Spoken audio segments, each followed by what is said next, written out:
मल्लिकार्जुन खड़गे साहब का बयान सुनवा देते हैं। प्रधानमंत्री नरेंद्र मोदी ने नसीहत दी है तो अब विपक्ष के नेता भी उस पर काउंटर अटैक कर रहे हैं। मल्लिकार्जुन खड़गे ने कहा है कि मोदी को मुंहतोड़ जवाब देंगे, मोदी ने हम पर जोरदार हमला किया है। तो मल्लिकार्जुन खड़गे साहब ने कहा कि प्रधानमंत्री नरेंद्र मोदी ने जो कुछ कहा है उसका मुंहतोड़ जवाब दिया जाएगा क्योंकि मोदी ने हम पर जोरदार हमला किया है। क्या कहा उन्होंने, सुनिए सर। बाहर बहुत जोरदार तकरीर करके आए और अपना प्रेस कॉन्फ्रेंस करे और हमारे ऊपर भी बहुत इनडायरेक्टली हमला किए, लेकिन उसका जवाब तो हम मुंहतोड़ यहाँ पर देंगे। फिर उसके बाद में जो कुछ था, इसीलिए आपकी शुभकामना मैं देता हूँ। आप सबको धन्यवाद।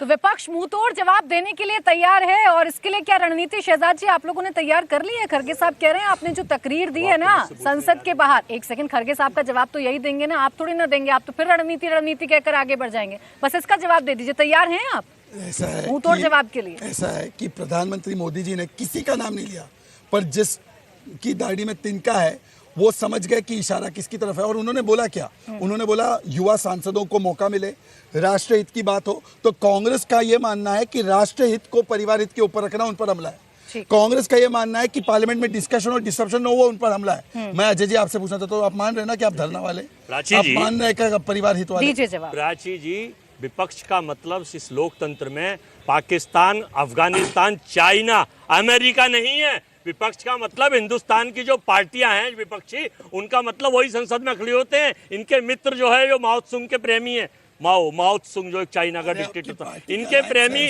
जो है वो पाकिस्तान के असीम मुनीर, इनका रजिस्टर्ड लोबो है, वो ये प्रेमी उनके हैं। वो नहीं आके जवाब देंगे। जवाब कांग्रेस देगी, जवाब अजय वर्मा देंगे, जवाब समाजवादी पार्टी देंगे, जवाब दीदी देंगे, जवाब अखिलेश यादव देंगे, जवाब स्टालिन देंगे, जवाब देश के 70% लोकतंत्र के लोग देंगे, जवाब इस देश का एससी और ओबीसी का लोग देंगे। इन्हें तो केवल चिंता है, केवल ऐसा यार ईमानदारी से करा लें। लाखों, देखिए मुझे किसी ने बताया, एक सरकारी ऑफिसर ने, कि उत्तर प्रदेश में उन स्थानों पर जहां हम 45 से 46 सीट नहीं जीते, वहां कम से कम आपकी 2 करोड़ वोट कटेंगे। आपके चैनल पर ऑनर कह के जा रहा हूं कि 2 करोड़ से ज्यादा वोट केवल उन जगह कटेंगी और बाकी जगह का 10% रेस होगा, 90% वहां होगा। तो अगर ये ऐसा हुआ तो आप क्या करेंगे? फिर गलती कर रहे हैं आप। कितनी शिकायत दी? अरे फिर गलती कर रहे हैं आप। गलती ये कर रहे हैं कि 2 करोड़ वोट कट रहे हैं आपके, आपको सीधा सीधा पता है नुकसान हो रहा है और टीवी पर आकर बता रहे हैं। जाइए ना, अरे दर्ज करवाइए शिकायत। सुप्रीम कोर्ट में सुनवाई चल रही है कि नहीं चल रही है? चुनाव आयोग संवैधानिक सुनवाई चल रही है कि नहीं? वकील अपना काम कर रहे हैं, उन्हें बता रहे हैं। अरे तो वकीलों को बताइए ना कि उदाहरण दें आपको। एक जगह हमने दिखाया कि 0-0-0 करके आपने 100 से ज्यादा वोट बता रखी है 5 स्टार मकान में। फिर आप कहेंगे आपके साथ गलत हो रहा है, पेड़ के नीचे हम 0-0 लिखते हैं। अरे 2 करोड़ वोट कटने का आपके पास अगर सबूत है तो जाइए सुप्रीम कोर्ट में, गोल गोल मत घुमाइए। खैर एक बयान मुझे सुनाना है, रुक जाइए सर, एक बयान मुझे सुनाना है, आपके नेता का ही बयान है, अगर आप कहें तो सुना देती हूँ। और आपको लगता है कि आप अपने नेता से बड़े हैं तो मैं बयान नहीं सुनाती। ये कह रहा हूं ऑपोजिशन चोरी करता है, उन्होंने कहा अभी ऑपोजिशन चोरी करता है, कोटा लग जाएगा। लेकिन सरकार राकेश सिन्हा के खिलाफ तो मुकदमा तक दर्ज